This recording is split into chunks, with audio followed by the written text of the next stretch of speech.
বিতর্ক কিছুতেই পিছুই ছাড়ছে না কলকাতা মেডিকেল কলেজের যাত্রী নিবাসে মদের বোতল। কয়েকদিন আগেই মদের বোতল পাওয়ার অভিযোগ ওঠে। মদের বোতল পাওয়ার কথা স্বীকার করেছেন মেডিকেল সুপার। যাত্রী নিবাসেই অল্প ভাড়ায় রোগীর আত্মীয়রা থাকেন। যাত্রী নিবাসের রক্ষণাবেক্ষণের দায়িত্ব বেসরকারি একটি সংস্থার। তারা ক্ষমা চেয়েছে এই দাবি করছেন সুপার অঞ্জন অধিকারী।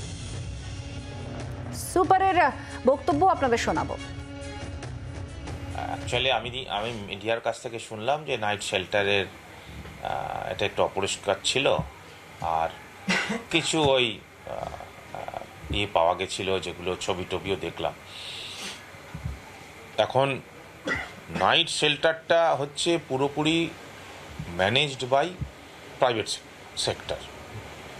এটা টেন্ডার করে আমরা দিয়ে দিই, যে টেন্ডার পায় সে চালায়। তারই দায়িত্ব ওখানকার সিকিউরিটি, সেফটি, পরিষ্কার রাখা, রেগুলার ঘর ঠিক রাখা। তো আমি খবরটা পাওয়ার পরেই আমার আধিকারিকদের পাঠিয়েছিলাম।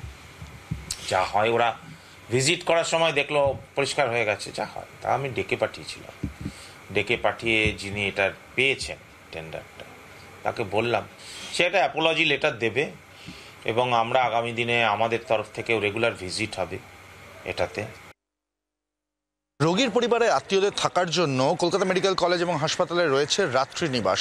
এবার সেই রাত্রি নিবাসেই অভিযোগ উঠেছিল বেশ কিছু মদের বোতল পাওয়ার কিছুদিন আগেই, এবং সেই অভিযোগ কার্যত স্বীকার করে নিলেন কলকাতা মেডিকেল কলেজের এমএসভিপি অঞ্জন অধিকারী। তিনি জানান যে এই অভিযোগটা তার কানেও এসেছে, তবে একই সঙ্গে তিনি বলেছেন এটা একটা বেসরকারি সংস্থার মাধ্যমেই পরিচালিত হয়, তাদেরকে টেন্ডার দেওয়া হয়েছিল এবং রক্ষণাবেক্ষণ বা তত্ত্বাবধানের দায়িত্ব মূলত এই বেসরকারি সংস্থার।